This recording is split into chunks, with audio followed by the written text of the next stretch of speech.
Hey friends, if you wish to fix error 0x803c0103 in Windows Update Troubleshooter, then please watch this video.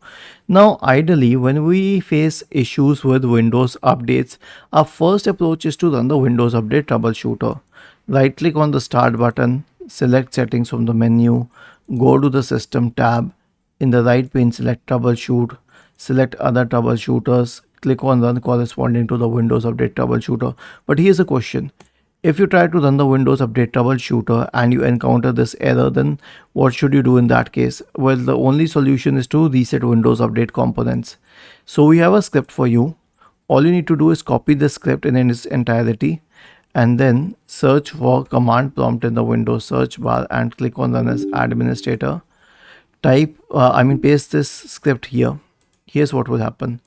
So first it will stop all services associated with Windows updates. Then it will delete the profile associated with Windows updates. Then it will delete the contents of the software distribution and cat root 2 folders. Then it will re-register all the DLLs.